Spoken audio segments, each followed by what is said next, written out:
O Príncipe. Nicolau Maquiavel escreveu O Príncipe, um clássico da literatura política, como um presente a Lourenço II de Médici. Era uma época muito diferente. A Itália que conhecemos hoje era ainda uma série de reinos concorrentes. Seus principados eram conquistados e perdidos o tempo todo. Era uma época onde o poder dos papas se confundia com o poder dos imperadores, e a Idade Média dava lugar à Renascença. Maquiavelismo virou sinônimo de maldade, mas não é bem assim. Acima de tudo, ele retratou o que via. Ele tinha uma vasta experiência no campo da política.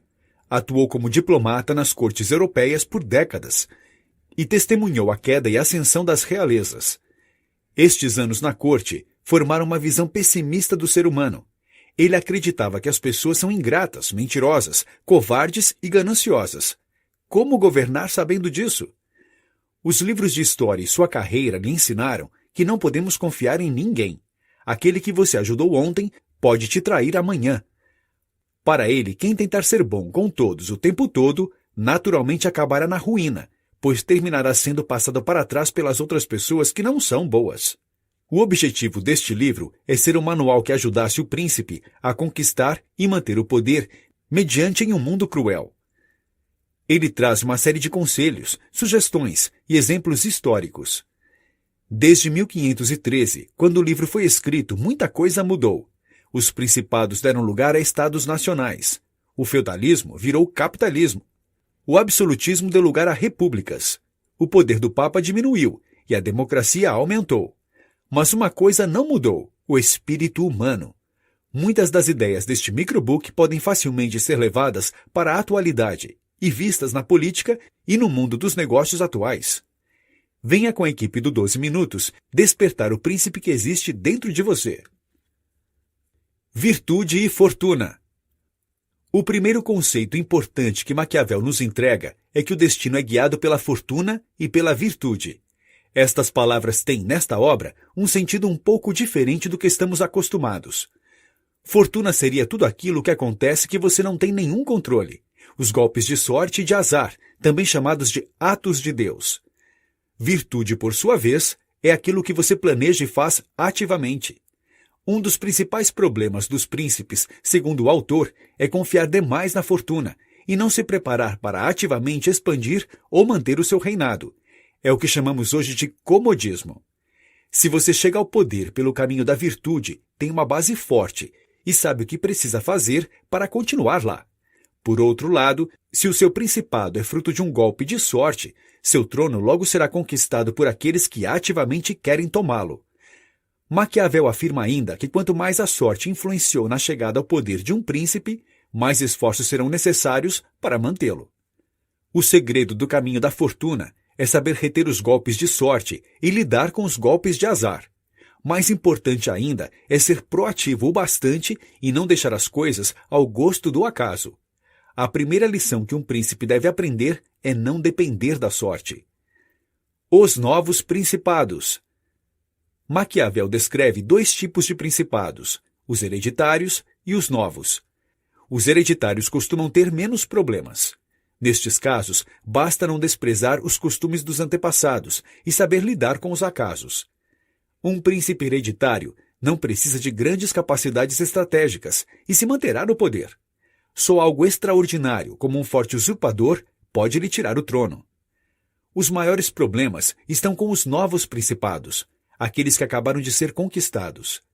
Muitas vezes, os homens mudam de senhor pensando que podem melhorar de situação, e essa crença pode os fazer pegar em armas contra seu senhor atual. Com medo disso, os novos príncipes sempre ocupam seus territórios conquistados com soldados. Essa não é a melhor decisão, pois compromete os recursos militares. Também não impede que a família do antigo príncipe se erga em contra-ataque. Além disso, mesmo os melhores soldados precisam de apoio dos habitantes locais. Maquiavel sugere, nesses casos, duas estratégias. Em primeiro lugar, extinguir completamente a linhagem do antigo príncipe. É importante ter certeza que ela não brotará novamente. A segunda estratégia complementar é não alterar suas leis, costumes, nem impostos, deixando o povo seguir com suas vidas. Em pouco, todo o território conquistado passa a ser incorporado ao principado. Lidando com os estrangeiros. Quando o território ocupado tem idioma, tradições e leis muito diferentes, surgem dificuldades. Neste caso, um dos mais eficientes remédios é o próprio príncipe ir habitá-lo. Isso evita que o local seja saqueado por subalternos e que algum forasteiro ocupe o vácuo de poder deixado pelo príncipe anterior. Além disso, a presença do novo príncipe aumenta para os novos súditos as razões para amá-lo, se forem bons, e temê-lo, se forem rebeldes. No novo território, o príncipe deve cuidar de defender os menos fortes e enfraquecer os poderosos. Temos aqui um duplo benefício. Em primeiro lugar, o príncipe ganha prestígio com a maior parte da população que alimenta a crença de que as coisas estão mais favoráveis. Por outro lado, isso garante que nenhuma das forças locais tenha poder o suficiente para tornar-se um concorrente. Por fim, mudar-se para o novo território permite vigiar de perto as desordens e rebeliões que possam surgir. Evitar a oposição é muito mais fácil quando a pegamos no início do que quando o tempo permite que ela se fortaleça. Chegando ao poder. Maquiavel descreve 4 formas de se conquistar um principado: pela virtude, pela fortuna, por golpes de crimes e com o apoio do povo ou das elites. Em seguida, ele analisa cada um dos métodos e estratégias. O primeiro deles é o de chegar ao poder pela virtude de suas próprias armas. Criar um novo principado não é fácil e exige muita virtude de seu criador. Mas quando um príncipe é fundador do seu próprio estado, é quase certo que ele se manterá no poder sem grandes dificuldades. Maquiavel usa o exemplo de Moisés da Bíblia e de Rômulo, fundador de Roma, Sírio, pai dos persas, e Teseu, fundador de Atenas. O fato destes príncipes só terem um estado para controlar faz com que sejam residentes dos mesmos, o que, como já vimos, facilita muito as coisas. Sobre o uso da fortuna. Quem ganha um principado por fortuna só com muito esforço se mantém. É o caso dos muitos líderes gregos que foram feitos príncipes por Dario I. Estes estão sempre vulneráveis à mesma sorte ou vontade externa que lhes deu o poder. Não sabem e não podem fazer nada para manter a sua posição. Destes 2 citados modos de vir a ser príncipe, por virtude ou por fortuna, quero apontar 2 exemplos ocorridos nos dias de nossa memória. Estes são Francisco Sforza e César Borgia. Em primeiro lugar, é necessário extinguir as famílias dos senhores anteriores para evitar que se reergam. Em segundo, é necessário conquistar a população, por meio de um bom governo que dê um pouco de poder aos mais fracos.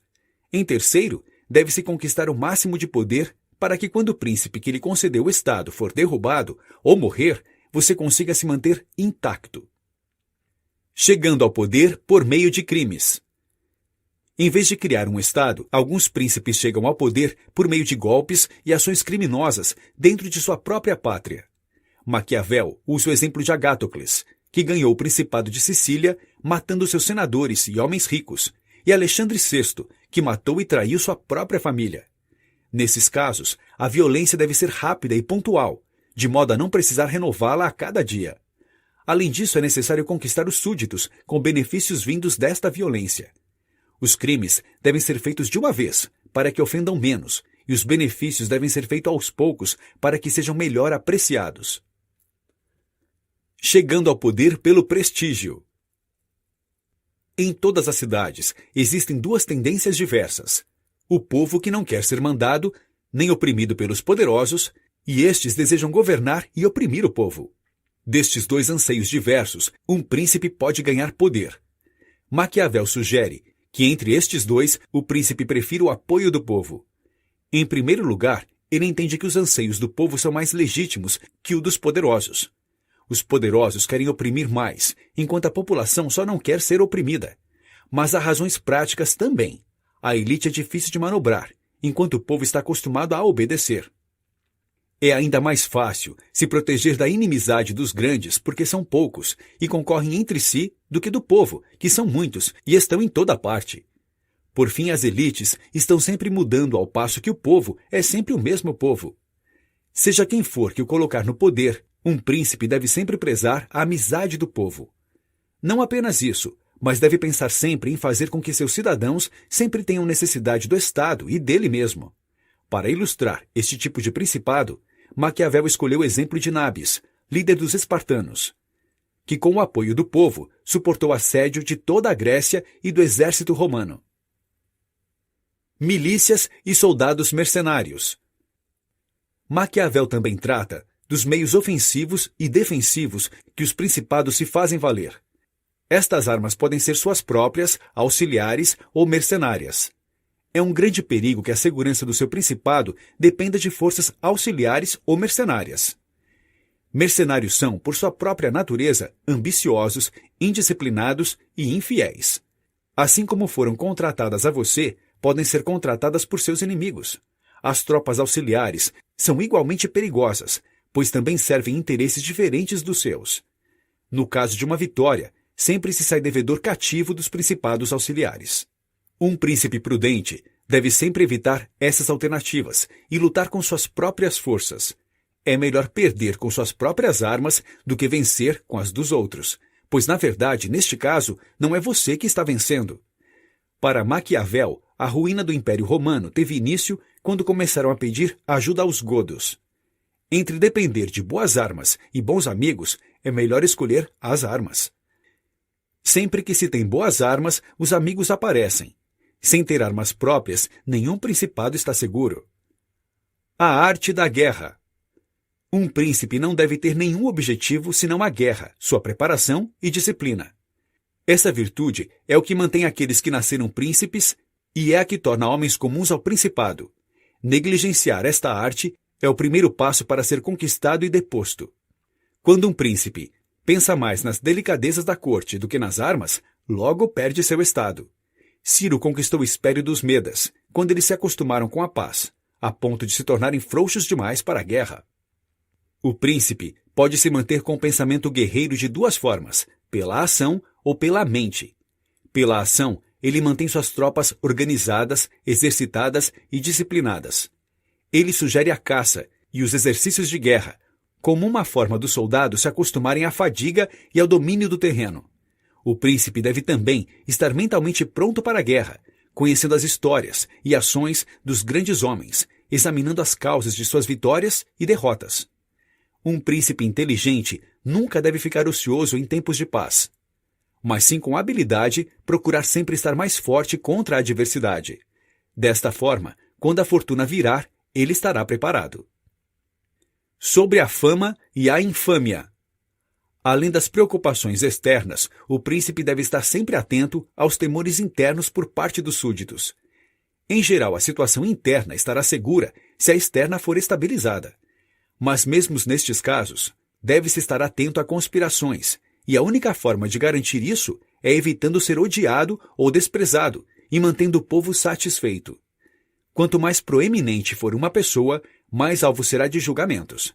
Isso coloca o príncipe em uma situação delicada, pois será sempre analisado para a fama ou infâmia aos olhos de todos. O ódio e o desprezo foi a causa da queda de imperadores, como Heliogábalo, Macrino e Juliano, entre tantos outros. Para evitar isso, Maquiavel recomenda que o príncipe sempre evite a infâmia e buscar as boas qualidades. Mas as boas qualidades para um príncipe não são as mesmas dos demais homens. Para Maquiavel, uma qualidade virtuosa é aquela que ajuda o príncipe a conquistar ou manter seu estado. Muitas vezes, as boas qualidades do povo são prejudiciais ao príncipe. Por isso, Maquiavel enfatiza várias vezes que não se deve ter medo de cair em algo que seja considerado um defeito, se isso for salvar ou fortalecer seu principado. Por exemplo, vale mais a pena ser amado ou temido pelos súditos. O ideal, segundo Maquiavel, é ser as duas coisas. Mas na falta dessa possibilidade, é melhor ser temido do que amado. Isso porque, nos momentos da adversidade, o medo da punição é mais resistente do que os laços de afeto. Lidando com o povo. Outra implicação prática sobre a questão da fama e infâmia entre o povo é se o príncipe deve buscar a fama de piedoso ou de cruel. Diz Maquiavel que o príncipe deve ser tão piedoso quanto possível, mas deve ter cuidado para que essa mesma piedade não o leve à ruína. Um príncipe não deve ter medo de ser considerado cruel, se essa crueldade manter seus súditos unidos e leais. A morte de um bandido apenas faz mal a ele, mas o seu perdão, diz o autor, faz mal a toda a comunidade. Outro exemplo. Entre ter fama de miserável ou gastador, o príncipe deve escolher o primeiro. É melhor ter fama de parcimonioso do que ter que roubar dos súditos para manter luxos. E o que é ainda pior, não ter recursos para a guerra quando precisar se defender. Entretanto, mais importante do que cultivar essas qualidades é cultivar a fama de possuí-las. Um príncipe deve aparentar ser sempre piedoso, fiel, humano, íntegro, religioso. Deve, inclusive, se possível, sê-lo realmente, mas estar preparado para não ser nada disso quando for necessário para manter o seu poder. Muitas vezes, para proteger seu estado, terá que agir contra a fé, a caridade, a humanidade e a religião. O príncipe deve ainda estimular as virtudes entre o povo, dando oportunidade aos homens virtuosos e honrando os melhores em uma arte. Os cidadãos devem ser incentivados a exercer pacificamente suas atividades, em suas ocupações, e prêmios devem ser instituídos àqueles que engrandecem a cidade. Sempre que aparecer alguém que realiza algo extraordinário, para o bem ou para o mal na vida civil, deve buscar meios de premiá-lo ou puni-lo, de forma que seja bastante comentada. Em algum momento do ano, sugere Maquiavel, deve-se distrair o povo com festas e espetáculos. Lidando com a corte. Na corte é necessário combater os bajuladores. Não há outro meio de se proteger da adulação do que fazer com que as pessoas entendam que não te ofendem dizendo a verdade. Por outro lado, quando todos falam a verdade, logo começam a faltar com a reverência. Para superar este dilema, Maquiavel sugere que o príncipe escolha uns poucos homens sábios e que apenas a eles seja dada a liberdade de falar a verdade e somente daquilo que se pergunte. Deve-se consultar estes conselheiros em todos os assuntos e ouvir suas opiniões com frequência, e então decidir por si mesmo o que fazer. Uma vez que a decisão seja tomada, é melhor ser obstinado quanto a ela, a não ser que o cenário mude drasticamente.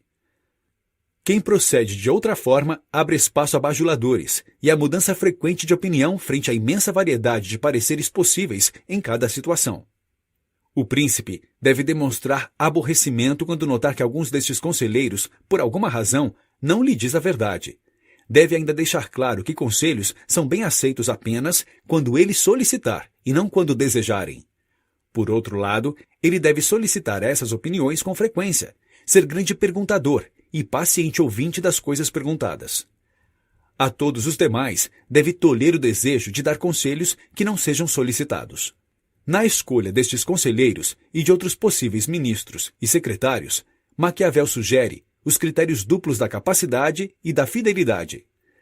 Após estar certo das boas capacidades práticas e intelectuais dos ministros, o autor sugere um método simples para se reconhecer um bom ou um mau subalterno. Basta ver se ele pensa mais em si mesmo do que nos interesses do príncipe. Se for assim, jamais será um bom ministro, pois nele não se pode confiar. O príncipe deve escolher entre os homens aquele que pensa primeiro nos interesses do seu príncipe. Em compensação, para conservá-lo, sendo um bom ministro, deve, por sua vez, pensar nele, honrando-o e fazendo-o rico, a fim de que não ambicione nada maior nem possa se imaginar sem sua proteção. Como não perder a coroa? Nos capítulos finais de sua obra, Maquiavel se dedica ao estudo das razões que levam os príncipes a serem derrubados do poder. As principais razões são a negligência das próprias armas, a inimizade do povo e a inabilidade de se proteger das elites. O autor diz que esses defeitos são muito comuns em príncipes que passam anos no poder e se acostumam com ele. Quando sua incapacidade militar ou política cobra seu preço, eles erroneamente acusam a própria falta de sorte. O grande defeito dos homens, diz Maquiavel, é na bonança não se preocupar com a tempestade. A chave para não perder seu estado é saber adaptar-se às mudanças. O cenário político e militar mudam a todo momento, e acreditar que o destino e a sorte lhe sorrirá sempre é um grave engano. Ainda que a fortuna varie, a lição final de Maquiavel é que a fortuna deve ser dominada ou mesmo contrariada até que se faça vencer pela audácia de um príncipe obstinado. Notas finais. Não confie no acaso. Sua estratégia e esforços devem ser a base de seu poder. Esteja sempre preparado para a guerra. Não deixe os períodos de tranquilidade te amolecer. Fortaleça sempre seu principado, para não depender da força de aliados e mercenários. O aliado mais poderoso que um príncipe pode ter é seu próprio povo, mas é necessário estar atento aos movimentos das elites. Entre ser amado ou temido, escolha os dois. Mas se tiver que escolher só um caminho, É melhor ser temido. Proclame abertamente a importância de ser bom, justo, honesto, piedoso, mas não deixe que as virtudes sejam um obstáculo. Evite bajuladores, criando um conselho de poucos homens sábios que sejam honestos com você quando solicitado. Para manter sua coroa, um príncipe deve saber adaptar-se às constantes mudanças no cenário político e militar. Dica do 12 minutos. Para um exemplo moderno da aplicação dos princípios maquiavélicos deste microbook, assista à série House of Cards, que retrata os bastidores dos jogos de poder da Casa Branca. O Manifesto Comunista. O Manifesto Comunista foi escrito em 1848 por Karl Marx e Friedrich Engels, famosos filósofos políticos alemães. O objetivo dos autores era tentar unificar os trabalhadores, buscando por uma revolução contra o capitalismo e a exploração do trabalho. Esse livro foi considerado subversivo na época, já que defendia o comunismo e dava voz ativa ao proletariado, falando contra o acúmulo de capital e a exploração do trabalho.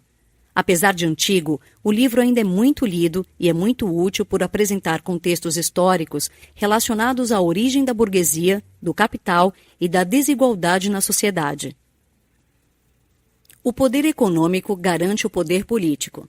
Mudanças na economia geram mudanças na sociedade. Cada mudança nos relacionamentos sociais é causada por uma outra mudança no modo de produção que está relacionada ao método de criação das necessidades básicas de vida, como comida, abrigo, transporte. Nas sociedades primitivas, por exemplo, os seres humanos só podiam fornecer alimento para as comunidades presentes.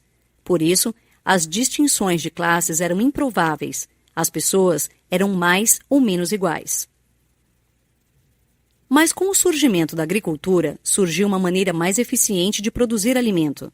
De repente, existia uma abundância de alimento suficiente para que os agricultores vendessem para outras pessoas. Essa mudança no modo de produção causou o desenvolvimento de uma hierarquia entre aqueles que possuíam o alimento e aqueles que compravam. Então, o primeiro sistema de classes foi criado, e a classe que detinha o poder econômico também detinha o poder político. Historicamente, todas as sociedades se organizaram em hierarquias complicadas com classes conflitantes. Os limites que separam essas classes estão ligados ao grau de controle sobre os modos de produção. Em essência, a classe que controla as riquezas da sociedade também controla essa sociedade, usando sua posição para subjugar as outras classes. No mundo romano, por exemplo, os escravos não podiam ter propriedades, o que aumentava ainda mais a opressão. E as coisas eram parecidas nas sociedades feudais da Europa medieval. Os servos estavam presos às terras e tinham dívidas com os proprietários. Em outras palavras, esses proprietários eram donos dos servos e os forçavam a trabalhar na terra. O relacionamento entre as classes opressivas e oprimidas foi o motor principal da história da humanidade. A história da sociedade é a história da luta de classes. O surgimento do capitalismo. Todo mundo sabe que, antigamente, os reis e a igreja exerciam grande poder sobre as sociedades. Mas, atualmente, esse poder é relativamente pequeno, e o poder que já esteve nas mãos deles agora está nas mãos dos donos das indústrias. Em outras palavras, esses donos são agora a classe dominante. No sistema feudal, os meios de produção, principalmente a terra, pertenciam à coroa e aos nobres, aristocracia e igreja. Como eram donos da terra, eles mantinham controle sobre outras classes. Os camponeses prestavam-se ao papel de servos, pois só assim conseguiam ter acesso às terras. No entanto, a industrialização do século XVIII trouxe maneiras alternativas de produção para os servos feudais, dando aos agricultores formas alternativas de trabalho para a sobrevivência. O trabalho nas fábricas. Os agricultores migraram da agricultura para a indústria, e o antigo sistema social desapareceu. No entanto, a opressão não desapareceu com ele. Pelo contrário, uma nova e poderosa classe surgiu, a burguesia, ou os donos do capital industrial. O surgimento da burguesia foi revolucionário. O feudalismo foi substituído pela mão invisível do livre mercado. Essa mudança para o sistema capitalista foi impulsionada pelo aumento da demanda de produtos e pelo aumento da população urbana, já que os camponeses foram expulsos de suas terras e precisaram pensar em uma alternativa viável para sobreviverem. Com isso, os mestres de corporações de ofício foram substituídos pelos burgueses e as máquinas a vapor surgiram rapidamente. Esse foi o início da indústria moderna. No entanto, a hierarquia social básica continuou a mesma. Trabalhadores que vendiam sua força de trabalho por um salário inferior à quantidade de capital que produziam. Em termos concretos, quando um trabalhador em uma fábrica cria uma cadeira, seu salário não é igual ao preço da cadeira. Ao invés disso, ele só recebe uma fração do valor. O restante do capital vai para as mãos da burguesia, que aumenta seu poder cada vez mais. Enquanto isso, a burguesia está constantemente procurando por mais capital e mais mercados a serem explorados. E isso fez do capitalismo um fenômeno global. Graças ao poder crescente da burguesia, o capitalismo se tornou uma doutrina econômica definitiva em nossos dias. A união da classe dos proletariados. Nos dias de hoje, o rei opressor foi substituído pela burguesia. Como estão no controle, uma nova classe oprimida também surgiu. A classe de trabalhadores proletariados. Você não trabalha e produz para si, mas para um dono de fábrica que vai te pagar apenas o que você precisa para sobreviver. Não porque ele se importa com você, mas para que você continue trabalhando para ele e ajudando a aumentar o seu negócio. Então, desde que você tenha um trabalho, pode se manter vivo. E quando sua força de trabalho não for mais suficiente para aumentar as riquezas da burguesia, morrerá. Dessa maneira, trabalhadores não passam de mercadorias. Além disso, com cada aumento na divisão de trabalho, os trabalhadores são cada vez mais insignificantes, com tarefas mais simples, menores e mais especializadas. Ao invés de pensar em indivíduos produzindo um produto inteiro, eles agora sofrem a monotonia de realizar a mesma tarefa na fábrica, o dia inteiro, por um salário minúsculo. Todos os aspectos da humanidade não importam mais no capitalismo.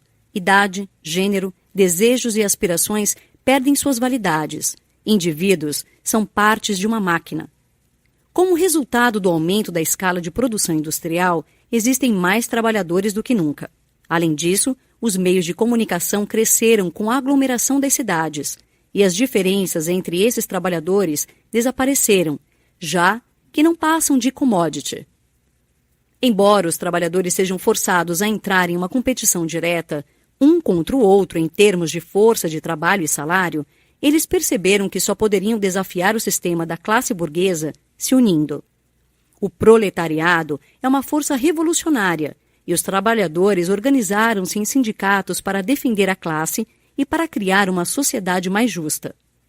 Desde o nascimento da classe de proletariados, os trabalhadores lutam contra a burguesia. Logo, os capitalistas vão perceber que criaram a classe que pode destruí-los. A burguesia e sua atuação no mundo moderno. A burguesia, então, exerceu um papel muito revolucionário no mundo. Ela colocou um fim nos relacionamentos patriarcais e ultrapassados com origem no feudalismo.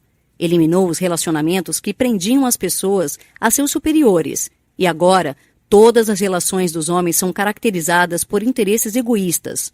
O sentimentalismo e o fervor religioso foram sacrificados também. O valor pessoal agora é medido pelo valor de troca, e a única liberdade é o livre mercado. A burguesia mudou todas as ocupações e agora todos precisam trabalhar para ganhar um salário e sobreviver, mesmo aqueles que possuem profissões honrosas como os médicos. E de maneira semelhante, as relações familiares perderam seus sentimentalismos e foram reduzidas a relações financeiras. Como a burguesia precisa expandir seu mercado constantemente, ela consegue estabelecer conexões em todo o mundo. A produção e o consumo assumiram um papel importante em cada país. E isso é verdade para os materiais e para as produções intelectuais, já que a soberania nacional está cada vez mais insustentável. A burguesia leva todas as nações a adotar seus modos de produção. Ela cria um mundo à sua própria imagem, e todos tornam-se dependentes dela. Segundo os autores, a sociedade burguesa moderna está em um processo de mudança e extinção, lutando contra si. As forças produtivas modernas estão se revoltando contra as condições de produção. As crises comerciais causadas pela superprodução estão ameaçando a existência da sociedade burguesa. E em uma tentativa de remediar essas crises, a burguesia causa novas crises. O que isso tudo significa? As armas utilizadas pela burguesia para acabar com a sociedade feudal estão se voltando contra a própria classe. As mudanças causadas pela industrialização e o surgimento dos sindicatos. Com a evolução da burguesia, o proletariado também evoluiu, já que passou a ser obrigado a vender sua força de trabalho e a se sujeitar às mudanças no mercado e na concorrência. Além disso, como todos são considerados mercadorias, diferenças de idade e de sexo já não existem mais. A luta contra a burguesia é lenta e começa pequena. Os proletários assumem a causa isoladamente, até que o número de apoiadores aumenta. Mas atacar o burguês não é suficiente. É preciso atacar também o meio de produção e lutar para conquistar uma nova posição. Com o crescimento dos proletários que querem lutar contra a burguesia, nasceram os sindicatos. Eles foram fundados para apoiarem os trabalhadores, tornando-se associações contra a burguesia e a favor dos direitos do proletariado. Apesar da organização dos proletariados ser ameaçada pela competição entre eles pelo trabalho, a classe ganha cada vez mais força. Para os autores, a única classe que tem alguma chance contra a burguesia é o proletariado. Todas as outras classes são muito conservadoras e só lutam para preservar sua existência. Além disso, historicamente, o proletariado também é único. No passado, quando uma classe subia, tentava sujeitar a sociedade toda à sua maneira, se apropriando dos meios de produção. Mas o proletariado não tem qualquer propriedade para reter ou se expandir. Além disso, enquanto os movimentos passados começaram a partir de minorias, o proletariado é composto pela maioria das pessoas, agindo em favor dos interesses dessa maioria. Os comunistas querem o fim da propriedade privada. Os comunistas querem unir os trabalhadores por uma causa comum, a promoção da luta contra a burguesia. Embora os sindicatos estejam surgindo em todos os países e indústrias, as redes de relacionamento ainda são muito pequenas em comparação com o poder global da burguesia, com o poder econômico e suas conexões internacionais. Então, comunistas internacionais decidiram representar os interesses do proletariado como uma classe global. Esses comunistas surgiram dos partidos dos trabalhadores e organizações no mundo todo e trazem com eles um movimento global dos proletariados que transcende limites nacionais. Os comunistas propõem a extinção da propriedade privada e da família. Essa abolição é necessária, já que nem todos os indivíduos têm o direito de usufruir dela. Muitas pessoas não conseguem entender essa questão, porque acreditam que ganhar dinheiro e adquirir uma propriedade privada no capitalismo é a única coisa que motiva as pessoas a trabalharem. Essas pessoas acreditam que abolir a propriedade privada teria consequências econômicas fatais, já que nada seria produzido. Mas o proletariado não cria qualquer propriedade para ele através do trabalho. Trabalhadores são pagos com um valor mínimo para garantir que continuem trabalhando, o que certamente não é o suficiente para construírem seu próprio capital. Os únicos que se beneficiam da propriedade criada pelo trabalho assalariado são os que pertencem à burguesia. E essa propriedade é a base para seu domínio sobre os proletariados. Em essência, os proletariados criam um instrumento para sua própria exploração no capitalismo. Portanto, não há base lógica para o domínio de indivíduos ou de capital privado sobre a regra do proletariado.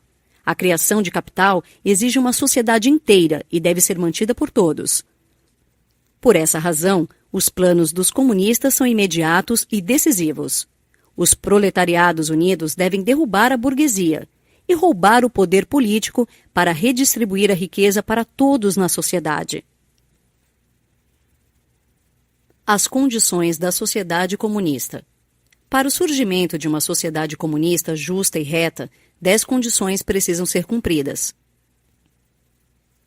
1. Os direitos exclusivos à terra criam e perpetuam distinções de classes. Portanto, toda a propriedade e todos os aluguéis devem ser desapropriados para propósitos públicos.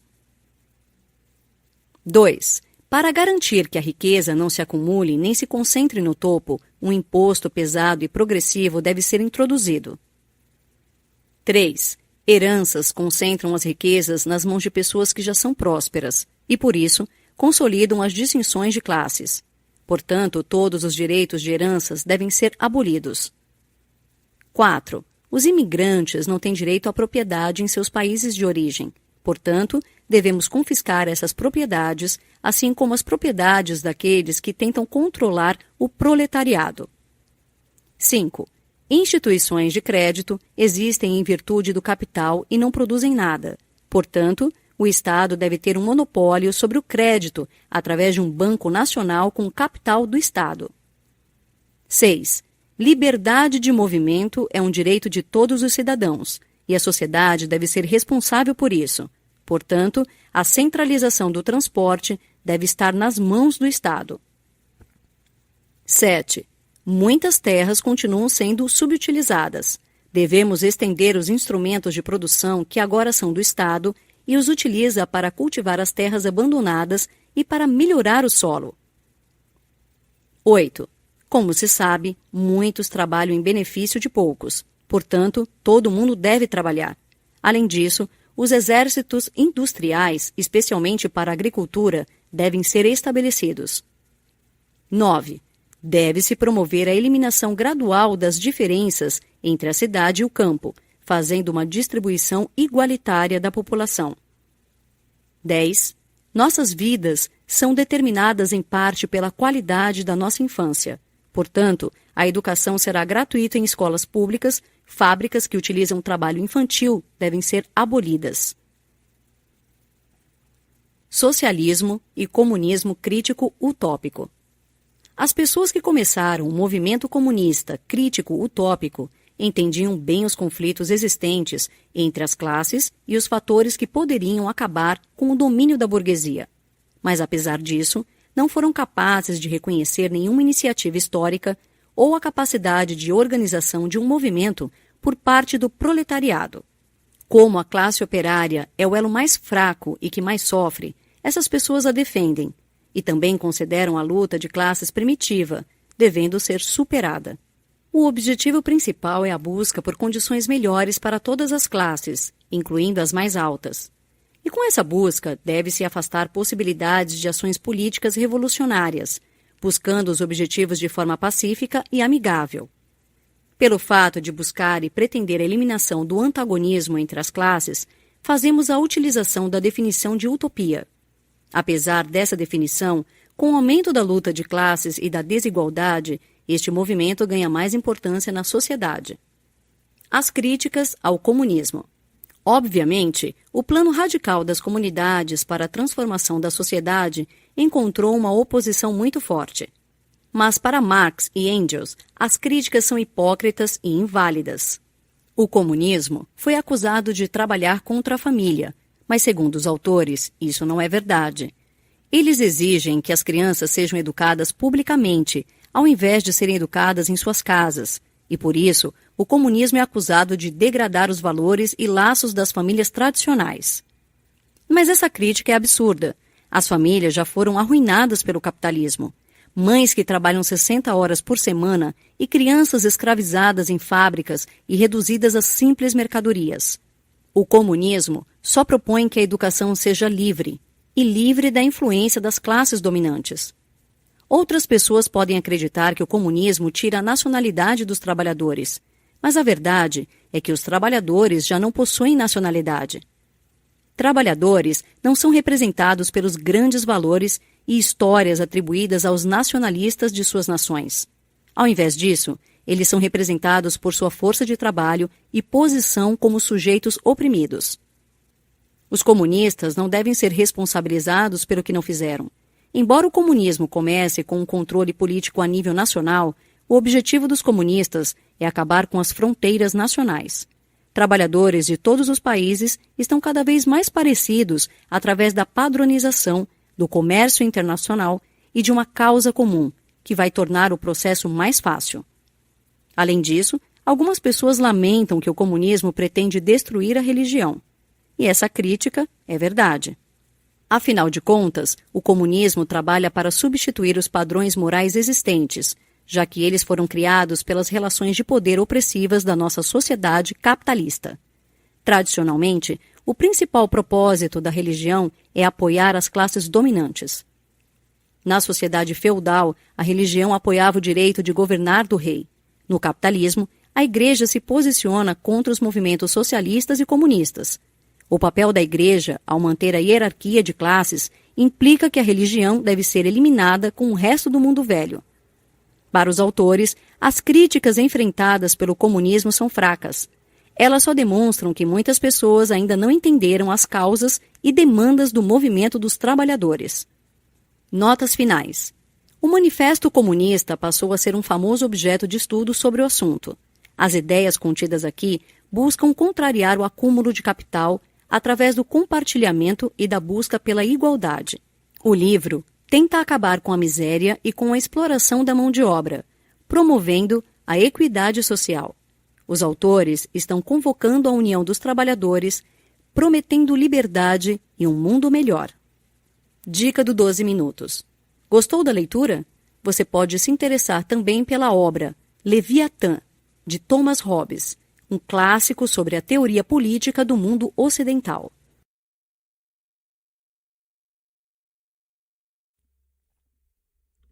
Sobre a brevidade da vida, por Sêneca. Sobre a brevidade da vida, é um clássico indicado a quem sofre para manejar o tempo e costuma adiar o que há de mais importante na vida. O autor é Sêneca. Nascido por volta de 4 a.C., foi um dos filósofos mais famosos da antiguidade. Nascido em Roma, era um homem rico e atuou como conselheiro do imperador romano. Chegou a ser expulso de sua cidade natal pelo imperador Cláudio, já que sua atuação política o colocou no centro de polêmicas da época. Este livro e outros escritos de Sêneca são classificados como obras que mudaram a humanidade, resistindo à passagem do tempo. São insights poderosos que nos fazem modificar a forma como vemos o tempo e nossa passagem na Terra, com eloquência, lucidez e sabedoria. Nos próximos 12 minutos, aprenda a encarar a curta vida com propósito, razão e moralidade. O que é o estoicismo? Os filósofos Sêneca e Epíteto, além do imperador Marco Aurélio, são alguns dos principais representantes dessa antiga escola de filosofia. O estoicismo foi fundado por volta do século III a.C., tendo como base a filosofia cínica e Sócrates. A escola filosófica de Sêneca é centrada na ausência de controle dos seres humanos à maioria dos fatos ao seu redor, pois é a natureza quem exerce muito mais poder que jamais teremos. Resta às pessoas controlarem o que podem, sem esquecer que a maioria das coisas que acontecem não depende unicamente da nossa vontade. Não desperdice tempo, porque um dia você vai morrer. Sêneca começa retratando como a maioria de nós, mortais, lamenta a maldade da natureza por virmos ao mundo já sabendo que a vida é curta e um dia morreremos. Os seres humanos desperdiçam muito tempo com coisas pequenas. É comum pensar que já chegamos a uma idade avançada, a vida passou muito rápido. Tal situação é pior quando se percebe que os dias vividos até então foram desperdiçados em coisas que não valem a pena. Brigas, ingratidão e rancor são algumas das principais causas de lamento. Para Sêneca, não existe vida curta, mas vida desperdiçada. A vida, quando bem empregada e vivida, tem duração o suficiente para realizarmos todas as tarefas às quais nos dispomos a cumprir. Com luxo e indiferença, não cumprimos nada do desejado. O controle do tempo é seu e você vai morrer logo. Por isso, é importante saber disso e fazer da existência um período produtivo. Da importância das coisas. Na metade deste microbook, Sêneca bate muito na cegueira do espírito humano. Enquanto ninguém permite que propriedades sejam invadidas, crescem as discórdias que nos fazem pegar em pedras e armas para proteger coisas, objetos, posses. Por outro lado, os valores nocivos à existência, como a avareza, nos invadem sem qualquer resistência. Você já se envolveu em confusões e brigas por dinheiro e posses? Mas quais serão suas lembranças nos últimos momentos de vida? Cada um de nós tem o poder de escolher onde investir tempo. Se tivéssemos o poder de saber quantos anos viveremos, daríamos mais valor a cada dia. Sua hora pode ser daqui a poucos minutos, ou só depois de muitos anos. Por que desperdiçar o tempo que lhe resta com sofrimentos sem necessidades, tolos contentamentos, paixões ávidas e conversas inúteis? Faça hoje, antes que seja tarde. Quantas vezes você adiou o que deveria fazer? Muitas vezes ouvimos pessoas dizendo que depois da aposentadoria vão se dedicar às atividades que lhes dão prazer. Mas não há certeza alguma que chegaremos aos 50, 60 ou 70 anos. Sêneca pergunta se não temos vergonha de destinar pouco tempo de vida para a dedicação completa ao que queremos. É impossível saber como o futuro se dará. Não deixe para viver da melhor forma apenas quando estiver à beira da morte. É claro que a vida dos brasileiros, especialmente, é mais difícil. Trabalho, estudos, obrigações e problemas tomam nosso tempo. Mas planejar a vida para daqui a décadas não é produtivo. A vida acontece agora, não daqui a alguns anos. Esteja atento às coisas simples e aproveite o que acontece neste momento. O tempo de cada um de nós é limitado e ninguém sabe quando ele acaba. Fazer algo útil é o mesmo que estar ocupado? Sêneca se incomoda com os que sempre se dizem ocupados. São as pessoas que correm o tempo todo, as que mais se estressam e ficam ansiosas. Segundo o filósofo, se você não tiver a própria vida em mãos, o dia irá fugir, escapar. Muitas vezes nos ocupamos de coisas que não nos agradam e, sem perceber, chegamos à velhice de um jeito indesejado. Se você já trabalhou por mais de 10 horas num único dia e mesmo assim pensou que não tinha feito nada, sabe bem o que isso significa. É preciso ter prioridades e cortar tudo que lhe afasta dos objetivos reais. Evite viver a vida dos outros, baseando-se no que os outros fazem como meta para a felicidade.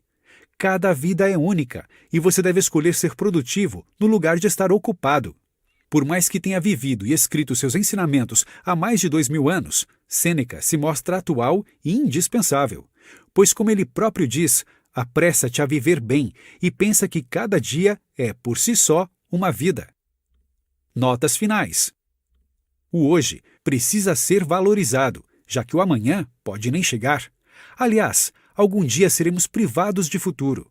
Sêneca nos ensina o quanto não há tempo a perder. Adiar a vida que queremos é perda de tempo. Se não temos controle de tudo, devemos, no mínimo, fazer com que nossos dias sejam melhor vividos. Parar, refletir e aplicar esses ensinamentos em nossas vidas é a única forma de evitar o enlouquecimento coletivo de cada dia. Dica do 12 minutos.